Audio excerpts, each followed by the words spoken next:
Hello, hello, and welcome back to Minotaur Hotel. We're, at the bar. I think I made a decision. I don't know how I feel about it.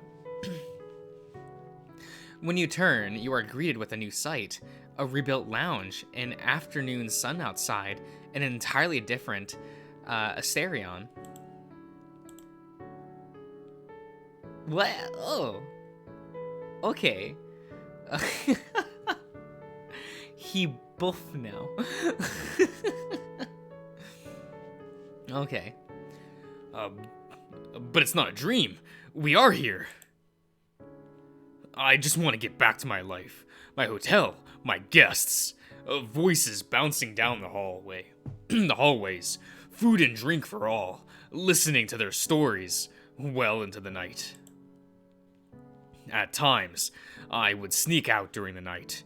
While Master Jean slept outside, I'd meet up with a friend, a mathematician from a new world. Oh, mathematician. Is that card still limited? Is mathematician back at 3 yet? I remember I stopped playing Yu-Gi-Oh when it was still at 1.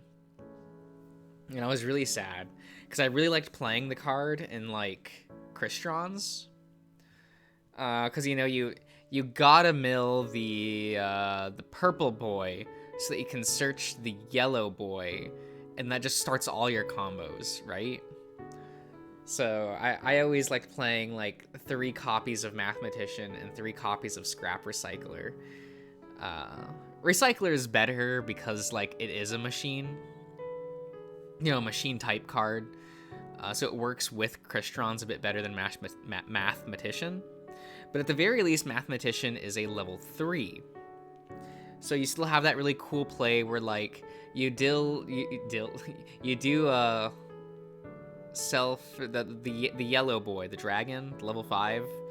You do that, you call the green turtle, you pop the green turtle, summon Citron, and then during your opponent's turn, you use Citron synchro with the turtle to make Quandax, and then with Quandax being a level 4, you have the level 3 Mathematician or Scrap Recycler on board, and then you can just like Black Rose your opponent on their turn, and that's just always fun. Like the feeling of like going into Black Rose during the opponent's turn is just so fucking funny. But it's just not good enough today, and I'm like, what the fuck? Like I really like Crystron's. That was such a fun deck to play.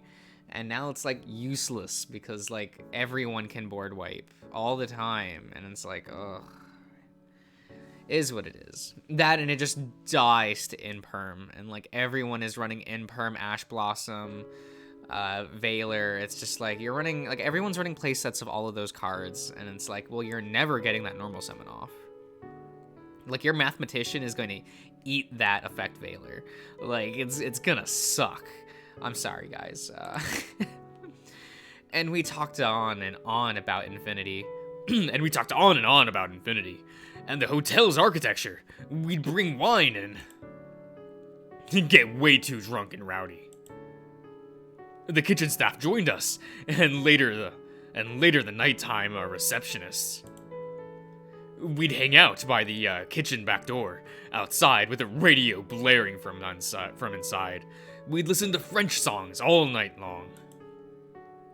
I'd summon cigarettes for them. I didn't smoke myself, but I'd return reeking of tobacco. I'd always have to bathe before Master woke up.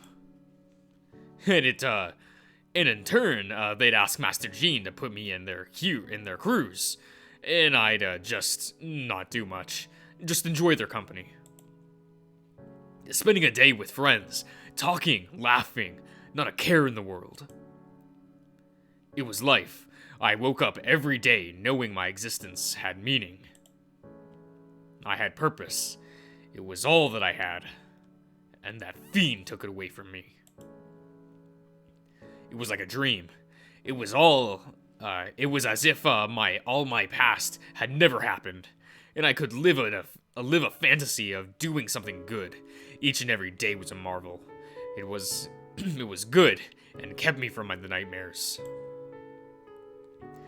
It didn't matter if the master treated me well or not, because they were not my life. They were not my life. I had friends. I had a reason to be. I wasn't the Minotaur from Crete, or some tortured prisoner. I was Asterion. That's all. And chances were they didn't know what got me put here in the first place. But the dreams, but the dream had come to an end. It just had to.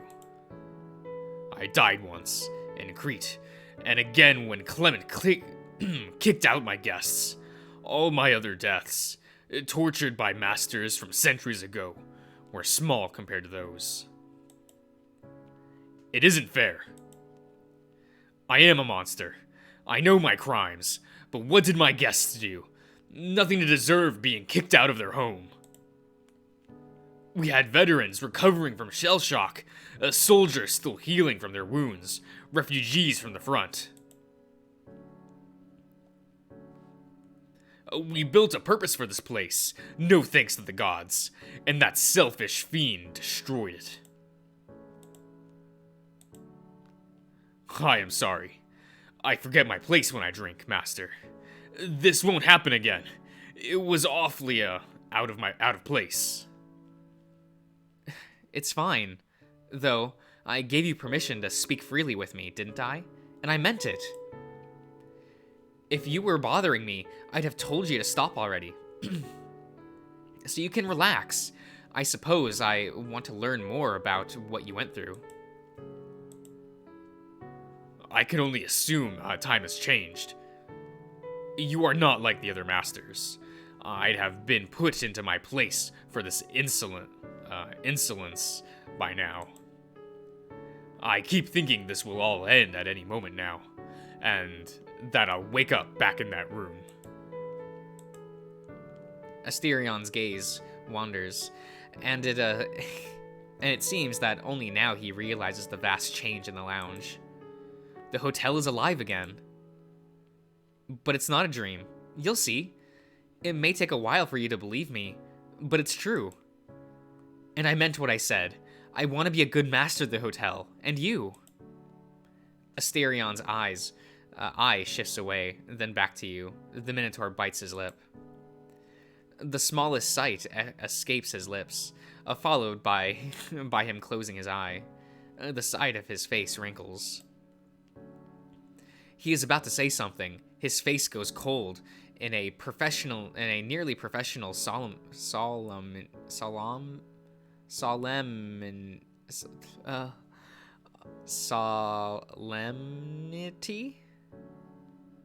Sure, but he stops himself again. One last time, he looks at you. I am sure that master will. His lip trembles for a moment before a smile cracks his face. His voice comes out twisted. The curve of his smile gives his words a tinge of warmth, but his words came out shaken. His voice cracks, and the Minotaur emanates slowly.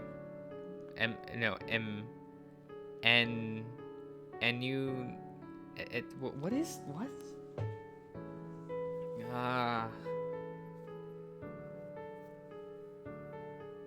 Yeah, cool.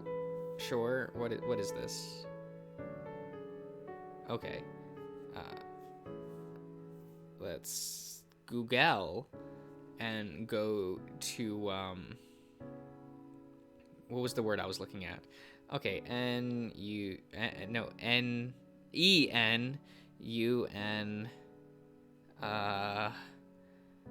Ciate.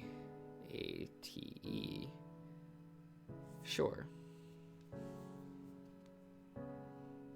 Enunciate. Enunciate. Okay, say or pronounce clearly. Well, I can't do that.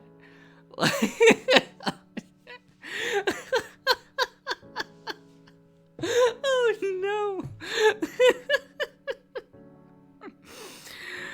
Oh, okay.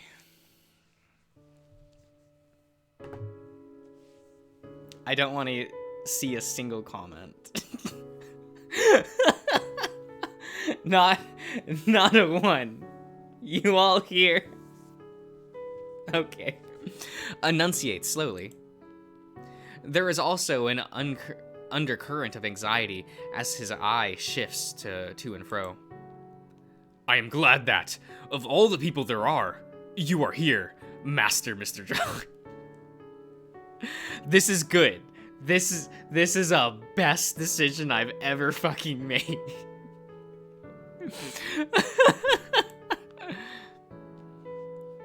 He looks down, then back at you. Something seems to flash in front of his eyes. Oh, it does say eyes this time, which takes away his attention. He sinks in thought. And it is as if he is entertaining an idea. Whatever it is that takes his mind seems hopeful. He bites his lip in want, and continues to lose himself in wanting to believe. The smile conquers his face first, and spreads out to his whole body.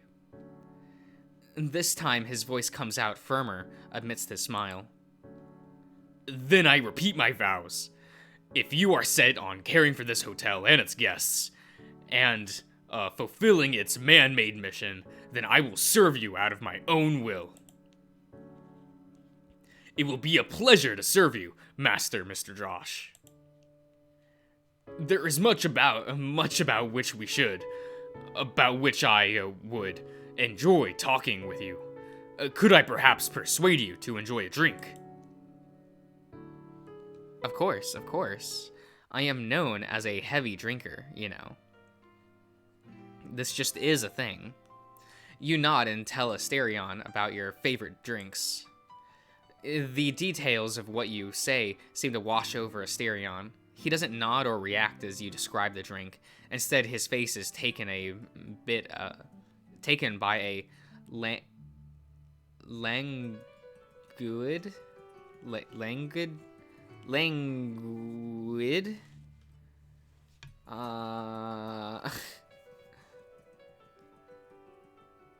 Google is getting a workout today, as is every day. Languid. There you are. Languid. Get languid, okay. So I did say that right. Of a person, manner, or a gesture, displaying or having a disinclination for physical exertion or effort, slow and relaxed. Weak or faint from illness or fatigue, probably not that one. So probably the first definition, the slow and relaxed.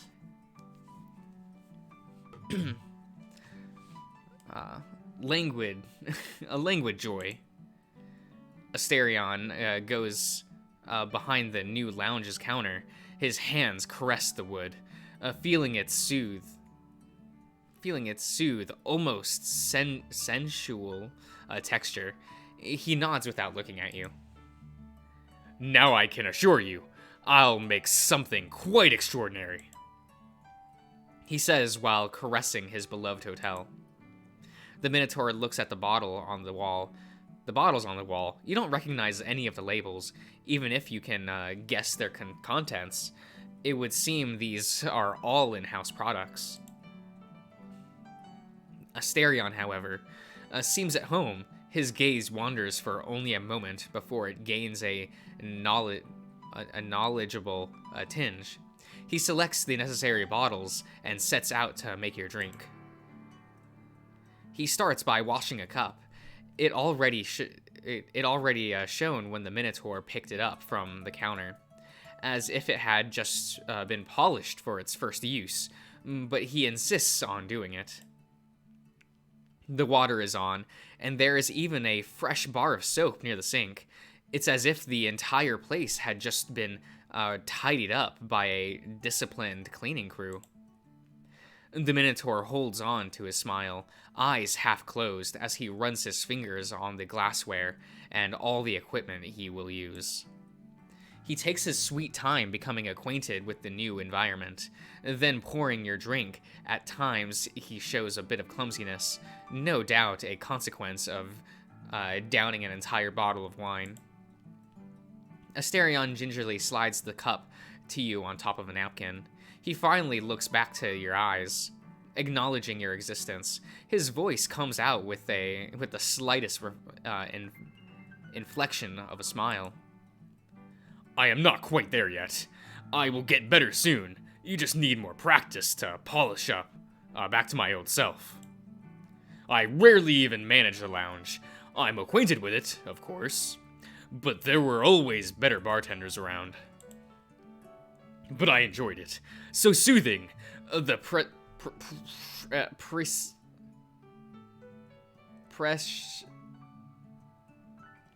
know this word. I do. I swear. That's why I'm not Googling it.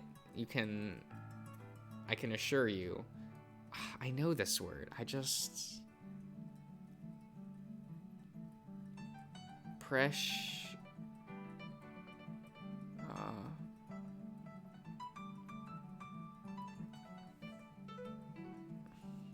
Precision. Precision. Okay. Yeah, I know that word. The quality, condition, or fact of being exact and accurate. Marked by or adapted for accuracy and exactness. Okay. That goes with mixing drinks.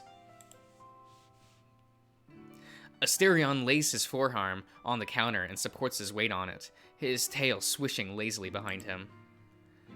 I wasn't even the best cook, either. I do well enough to please the master.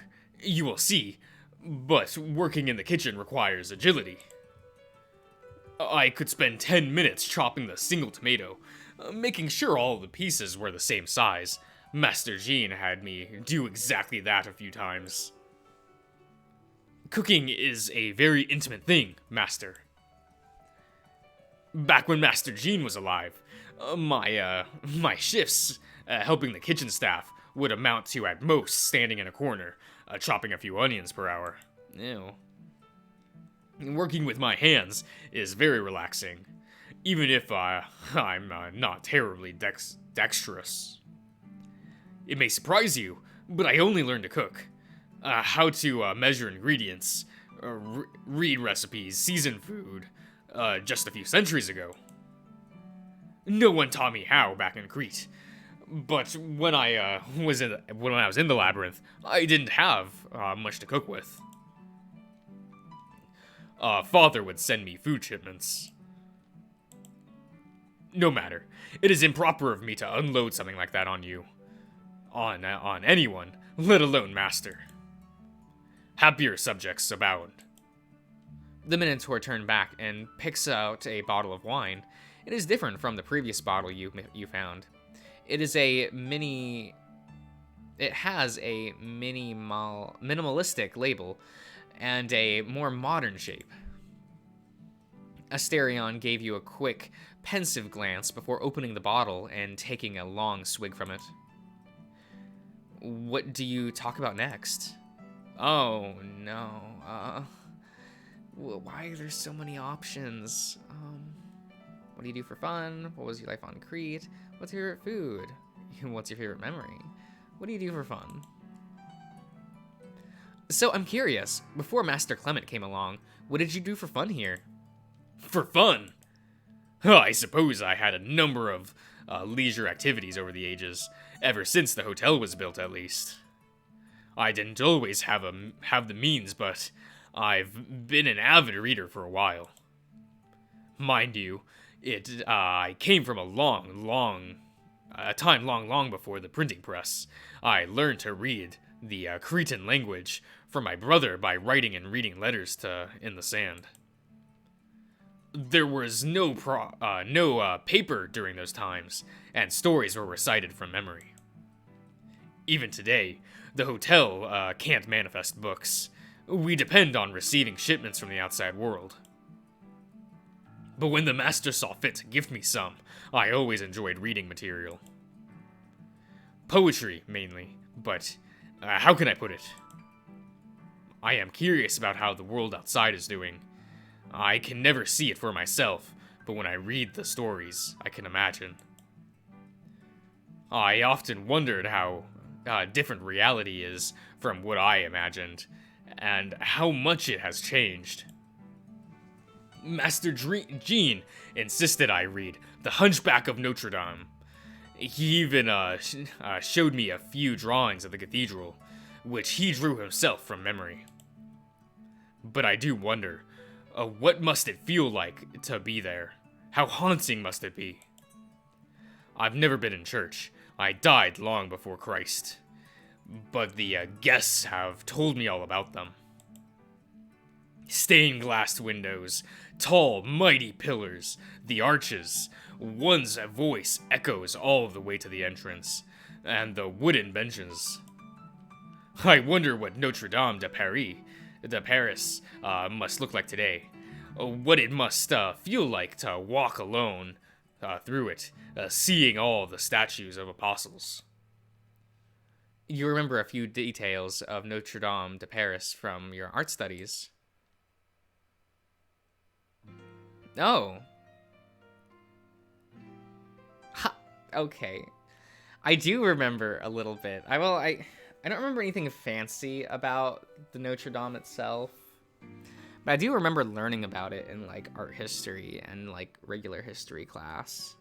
I was never big on architecture. You can tell because I just straight up don't like drawing backgrounds. Because I just don't like designing. I don't like building design. Like for myself. Like I really respect it.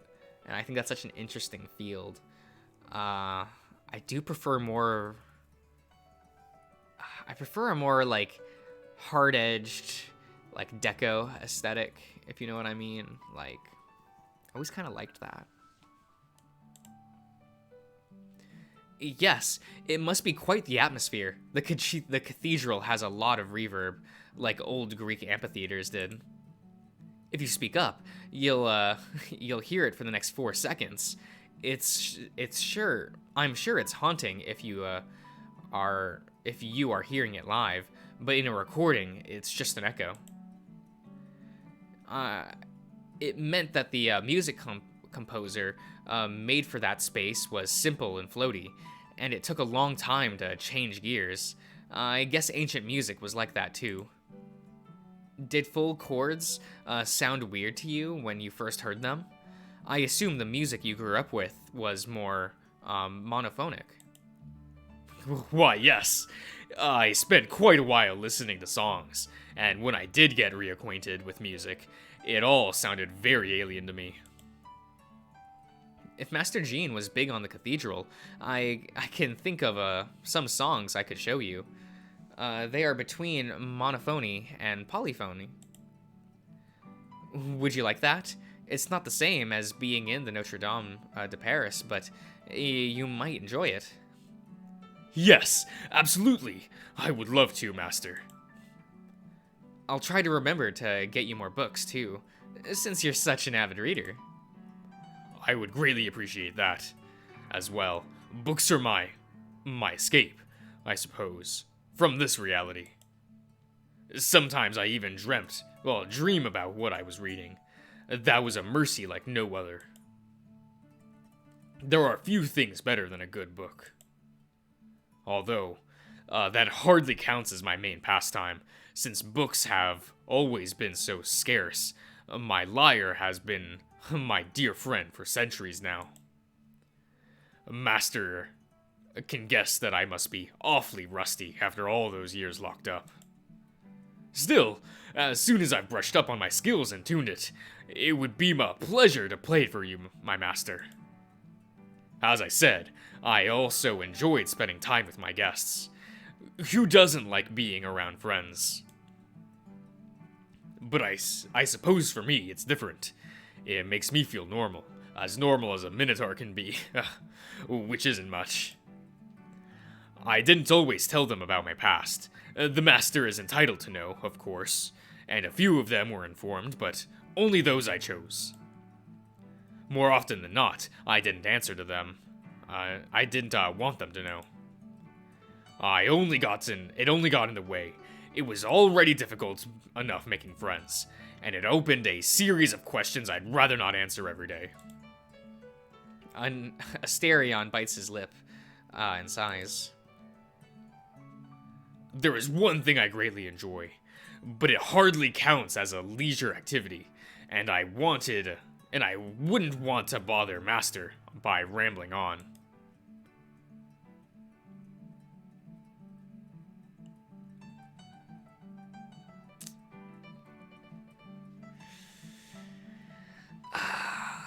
I want to know. Go on, what was it? Well, if the Master truly wishes to know. A few masters who inherited the hotel had children of their own. More often than not, they were guests themselves before acquiring the deed, so they knew me well enough. I helped with raising the children. They were a joy, each and every one of them. Even the unruly ones, I might add. It usually took a while for them to warm up to me. I know I can be scary even for an adult, let alone a child. I can only imagine what must have gone through your mind when you saw me in the cold room. I suppose I should be thankful you did not abandon me right then and there. Anyway, the younger ones, if they happened to arrive at the hotel early enough, they were quicker to get used to me. Some would even say I was cute. They thought having a Minotaur friend was fun, playing with my horns, petting me. I'd even give them rides on my back. I was a fun babysitter, you could say. A handful of them even grew up to become masters themselves, inheriting the deed from their parents. Now that was a joy, serving the child I helped raise. I was very proud of them, and who they became. The hotel was had a special significance to them. It was a home like no other could ever be. The hotel attracts those who are lost. Many of those children had no place to return to. Some had lost their countries entirely. That was a long time ago. I wonder if any of their descendants will live. Life exists, only for a short while. I once knew a god. He told me that a human's lifespan is like a blink of an eye to them. We're akin to pets. Father used to tell me not to grow attached to dogs, for they live short lives. That is how they see mortals. It's not the same for me. I may have died already, but I experienced time like any other person would. Yeah, okay. Indeed, life extends only for a short while, but it's long enough to be enjoyed. Better not think too much about those matters. What else? I enjoy exercise. I wasn't much of a fighter at heart, but I was trained for it. I was taught to always remain sharp. Speaking frankly, I cannot wait to have some exercise. Not tonight, perhaps. It's still too soon, but the day will come. What else? What else did I enjoy? Music. I played the lyre, yes, but the radio, oh, that was nice. Master Jean made sure I listened to all the French singers. Humanity truly is wonderful. The gods and the mythical creatures. They are set in stone and hardly ever change. They were made to be eternal. But humans change so much, and I'm glad to at least be half human. I dearly enjoy the inventions humankind have come up with over the centuries. I can't wait to learn all about what's changed. Anything else, Master, would like to know?